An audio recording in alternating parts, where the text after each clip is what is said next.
Hallelujah. तो प्रभु ने कहा यदि तू विश्वास करता है आ जा। और जैसा पतरस पानी पर यीशु मसीह की आवाज सुना, आजा यीशु ने आजा कहा, उसने पैर रखा और वो पानी पर चल, भरे समुद्र में पतरस पानी के पर चलने लगा। हालेलुया। और जैसा प्रभु के करीब वो जाने लगा, यीशु के ऊपर ध्यान था, तब तक वो नहीं डूबा, फ्री चलने लगा। उसका ध्यान यीशु से दूर गया, उसका ध्यान हवा तूफान आ रही है उसको देखकर जैसा वो डरा, उसी टाइम में वो डूबने लगा। आपके बीच में कितने प्रार्थना योद्धा है, आपका पास्टर कितना सामर्थी है, आपकी पत्नी कितनी सामर्थी है, आपके बच्चे पास्टर हो सकते, आपके परिवार में सामर्थी लोग होंगे, आप हजारों लोगों से सामर्थी लोगों से घिरे होंगे। यदि आपका विश्वास हार रहा है, आप डरे हुए हैं, आप थके हुए हैं, तो वहां पर वो प्रार्थना काम नहीं आती। यदि आपका मन अंदरूनी रूप से हारा हुआ है, तो आप भले आप बहुत सारे विश्वासी में, बहुत सारे पास्टरों में होंगे, फिर भी आप डूबने लगेंगे, फिर भी आप हारने लगेंगे। इसीलिए परमेश्वर का वचन कहता है, पतरस जैसा भी प्रभु के पर ध्यान था, प्रभु की बातों के पर ध्यान था, तब तक वो पानी पर कड़क चलने लगा। जैसा प्रभु से उसका ध्यान हटा आंधी और तूफान की ओर, शायद मैं डूबने तो नहीं लगूंगा, वो तुरंत तो डूबने लगा।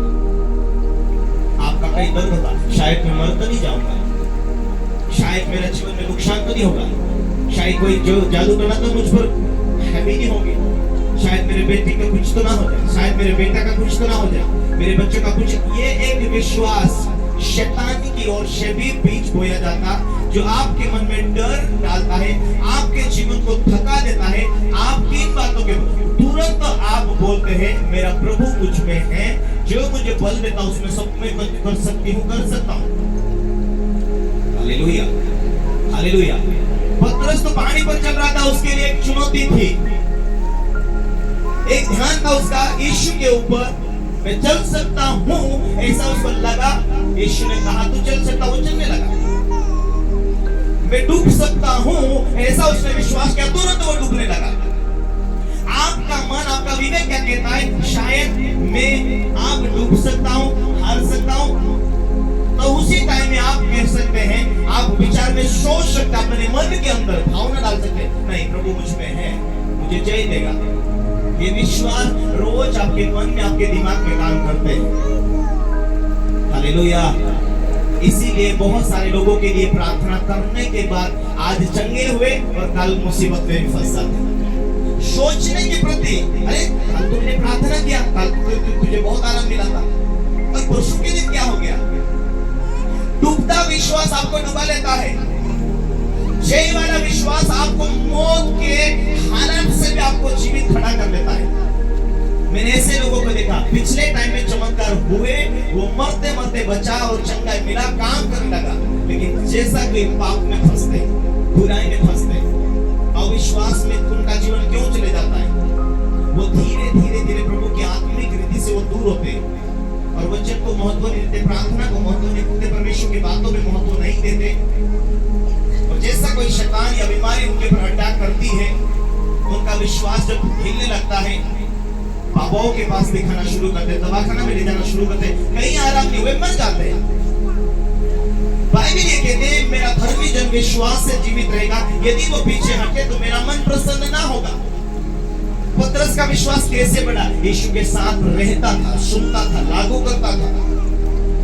बहुत बड़ी भूख और प्यास थी, सब कुछ त्याग, सब कुछ छोड़कर पतरस यीशु मसीह के पीछे लगातार पीछा किया। उसको ये मालूम हुआ कि मैं पानी पर चल सकता हूँ, वो चलने लगा। उसको ये मालूम हुआ कि मैं तो अनपढ़ हूँ, परंतु मेरे हाथों से चिन्ह चमत्कार होंगे। बड़े बड़े चिन्ह चमत्कार उसके हाथों से हुए।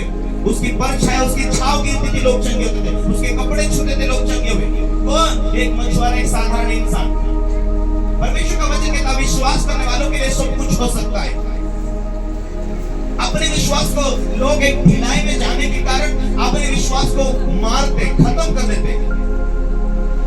यदि तुम स्ट्रॉन्ग, मजबूती में एक भूख और प्यास के साथ में यदि आगे बढ़ते हैं तो तुम चिन्ह चमत्कार के द्वारा तुम एक ऊंचाई में चले जाते हैं, एक सफलता की कुंजी आपको हासिल करते हैं।